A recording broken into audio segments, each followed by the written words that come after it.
ഇത് മാരുതിയുടെ ഒരു ഈക്കോ ആണ്. വാഹനത്തിന് പിക്കപ്പില്ല, എൻജിൻ ഭയങ്കര വൈബ്രേഷൻ ആണെന്നോ നമ്മൾ ചെക്ക് ചെയ്ത് നോക്കുമ്പോൾ കണ്ടത് എൻജിൻ മിസ്സിങ് ആണ്.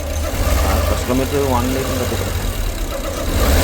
നമ്മൾ ചെക്ക് ചെയ്ത് നോക്കുമ്പോൾ കണ്ടത് എൻ്റെ ഇഗ്നേറ്റർ ഫെയിലിയറായിട്ടാണ് കാണിക്കുന്നത്. കണ്ടോ? അപ്പോൾ നമ്മൾ സ്പാർക്ക് പ്ലഗും അഴിച്ച് ചെക്ക് ചെയ്ത് നോക്കിയായിരുന്നു. സ്പാർക്ക് പ്ലഗൊന്നും മാറിയിട്ടില്ല, സ്പാർക്ക് പ്ലഗ് പോയതാണ്. ഇതൊക്കെ കൃത്യസമയത്ത് മാറിയില്ലേ വാഹനത്തിന് മൈലേജ് പോലും കിട്ടത്തില്ല. കണ്ടോ?